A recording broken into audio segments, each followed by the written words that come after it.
Pemirsa, artis Jonathan Frizzy terancam penjara 12 tahun setelah menjadi tersangka kasus penggunaan obat keras dalam rokok elektrik. Polisi juga menyatakan pria yang diakrab disapa Ijong tersebut juga menjadi otak pengiriman obat keras dalam rokok elektrik.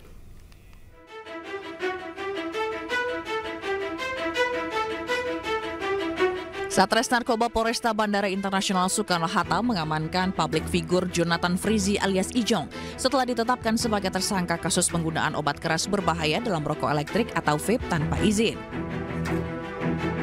Polisi membeberkan Jonathan Frizzy sebagai otak pengendali pengiriman obat keras zat etomidate mulai dari Malaysia hingga ke Jakarta.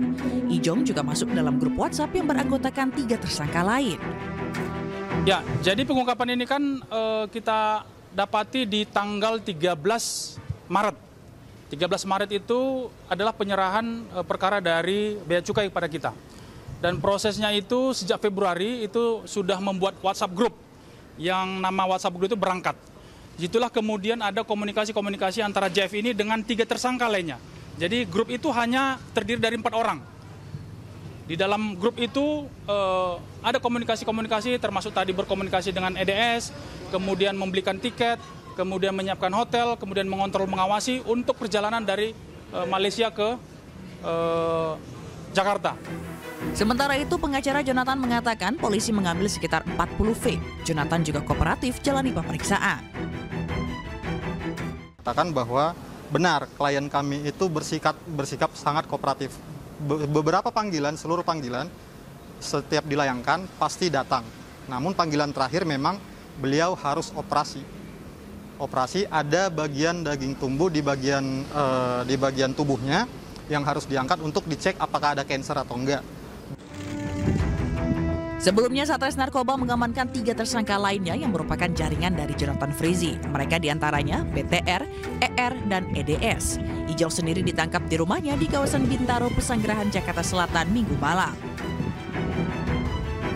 Atas perbuatannya, Jonathan Frizzy terancam hukuman 12 tahun penjara dan denda maksimal 5 miliar rupiah. Dari Tangerang, Banten, Tim Liputan iNews melaporkan. Bupati Indramayu Luki Hakim jalani hari pertama magang di Kementerian Dalam Negeri. Magang ini merupakan sanksi yang diberikan oleh Mendagri atas pelanggaran yang dilakukan Luki Hakim.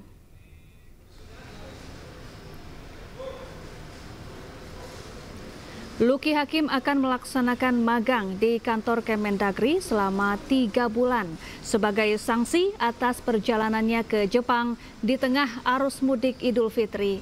Luki Hakim akan magang di Direktorat Jenderal Administrasi Wilayah Kemendagri.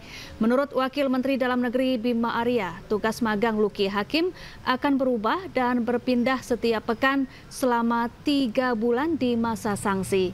Selain sanksi magang, Luki Hakim juga diwajibkan menggunakan transportasi umum selama menjalani sanksi guna mendukung efisiensi anggaran.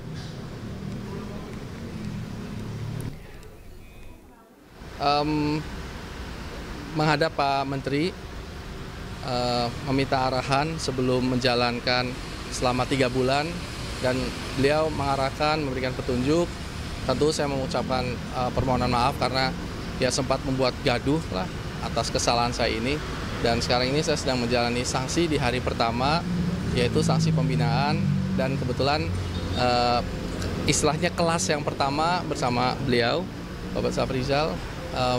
Tentu akan banyak sekali hal-hal yang saya pelajari. Tadi pertama jalan keliling dulu, beliau ngajak saya keliling-keliling orientasi gedung-gedung di sini, tempat-tempatnya. Setelah itu kelas pertama nanti akan akan dilakukan setiap hari Selasa insya Allah. Mungkin kalau Selasa depan. Ya, untuk mengetahui informasi terkini terkait sanksi magang Luki Hakim, kita sudah terhubung dengan rekan Jessica Winoto di Gedung Kemendagri, Jakarta. Selamat siang, Jessica. Saat ini aktivitas apa saja yang tengah dilakukan oleh Bupati Indramayu Luki Hakim?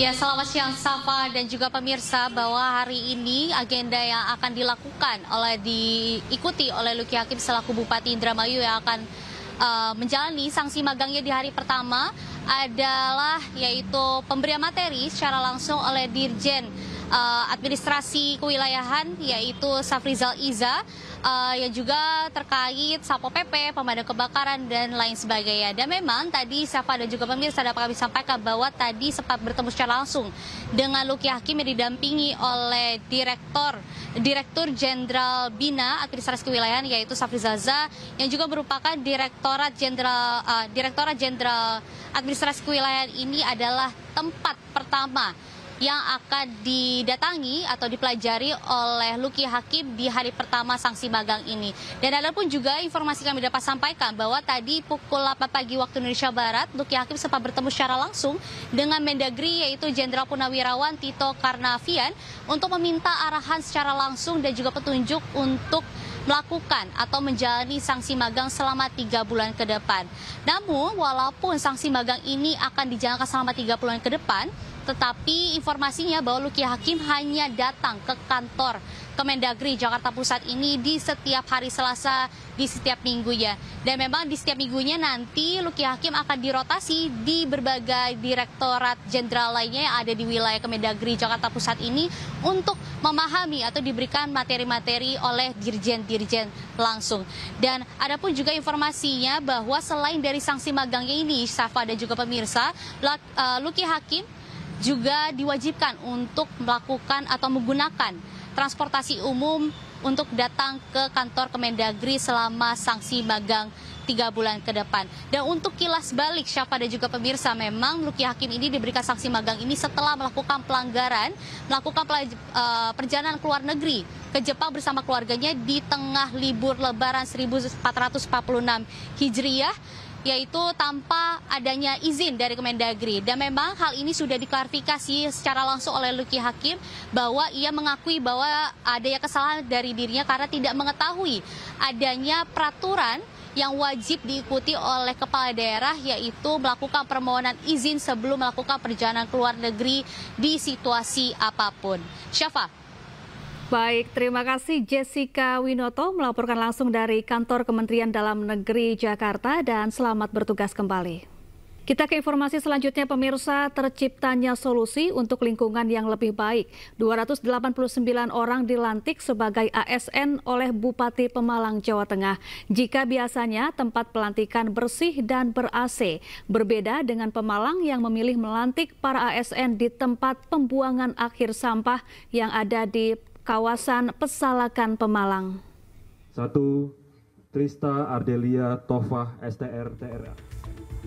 Selanjutnya oleh Kepala Dinkes Anggur. Pelantikan yang syarat makna terjadi di Pesalakan, Pemalang, Jawa Tengah.